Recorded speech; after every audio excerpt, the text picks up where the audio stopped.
Since the first game's release in March of 1996, the Resident Evil series has become a staple in the survival horror and action genres. Before we begin, be sure to subscribe to MojoPlays and click on the links in the description to vote on upcoming content. The first game was a foreboding and violent story set primarily in an abandoned mansion. Its sequel, generally considered to be one of the best in the franchise, amped up the creepy level and gave players one of gaming's most notable settings, Raccoon City. Resident Evil 3 turned the dial up to 11 and introduced players to the Nemesis, a gigantic and extremely dangerous enemy who appears at random instances throughout the game, forcing players to keep a steady hand at all times. And while all three games and their many spin-offs received acclaim, it was Resident Evil 4 that changed the landscape of gaming.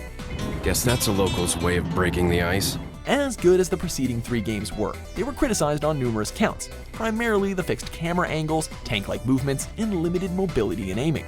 Resident Evil 4 did away with all of those negatives and presented seasoned Resident Evil veterans with something new and exciting. You could finally move Leon through a three-dimensional world, and the controls were intuitive and fluid, allowing for greater immersion into the game.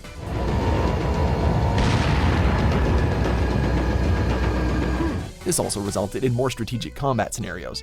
Enemies were not limited to a set path. They would flank you, surround you, and attack from every angle, forcing you to make decisions as to where you would go and who you would focus on.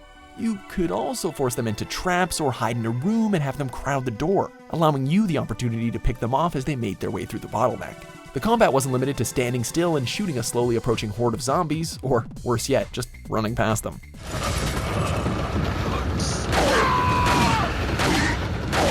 Of course, the combat wouldn't feel nearly as responsive if it wasn't for the now famous over-the-shoulder view. While this camera angle is now commonplace in third-person shooters, it was basically unheard of at the time of Resident Evil 4's release, and people absolutely loved it.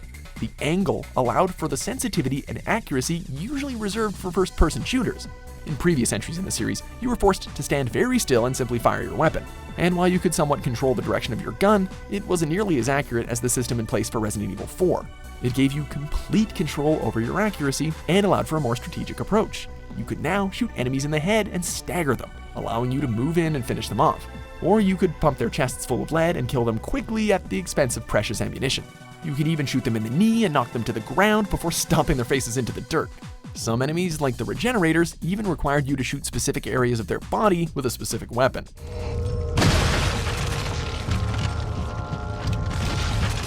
This type of freedom, control, and responsiveness was revolutionary at the time, but it still plays well today.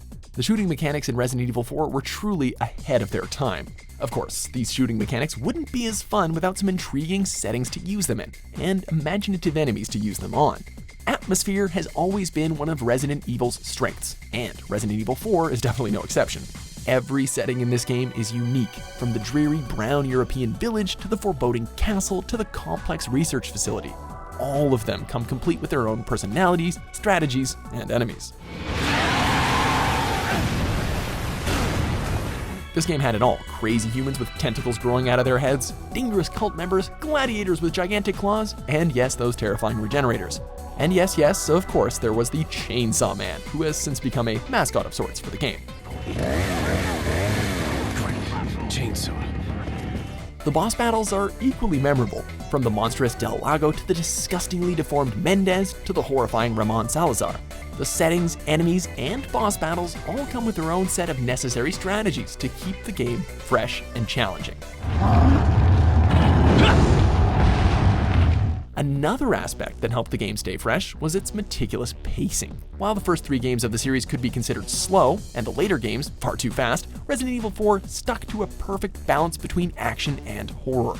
The game could pummel you with an exciting set piece, such as the opening village shootout, but it also knew when to pull back and let the atmosphere invade your skin. Think of walking into the village for the first time and seeing the villagers burning the corpses of the police officers, or hearing the dogs surround you in the maze, or even the horrifying breathing of the Regenerators as they approached. This game knew when to amp up the action, and it knew when to slow it down and scare the pants off you. You were basically never allowed to grow complacent or bored, as there was always something new to see, kill, or run away from. And of course, the game would not be where it is today without its gloriously self-aware campiness. Later games in the franchise, particularly Resident Evil 6, tended to take themselves way too seriously. Resident Evil 4, on the other hand, knew that this was a game where you would be fighting giant tentacle monsters and running away from 100-foot tall moving statues, and it presented itself accordingly. Salazar, how'd you... We've jacked the line. The game's characters, including Leon, Sadler, and Salazar, each have their own distinct personalities. Salazar is one of gaming's most ridiculous villains, and Leon spouts some of gaming's most iconic lines, including, Your right hand comes off? No thanks, bro. Where's everyone going? Bingo? Many games have attempted to replicate the success of Resident Evil 4 throughout the years, including its own sequels. However, none have truly captured the magic and lightning in a bottle that was RE4.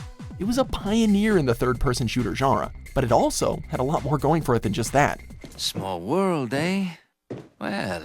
The pacing and blend between action and survival horror was methodical. The atmosphere was always palpable and imposing. The enemies and boss battles were some of the best and most original in gaming. The story and characters were rich with personality. See you around. Ada! All of the copycats that came afterwards tended to miss or omit many of these important factors, resulting in lesser games that rightfully felt like inferior products.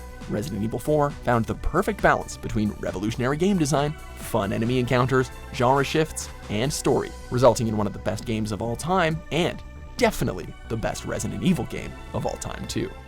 Come back anytime. Thanks for watching Mojo Plays. Be sure to subscribe and click on the link in the description below to check out our suggestion page and vote on what content you'd like to see us cover next.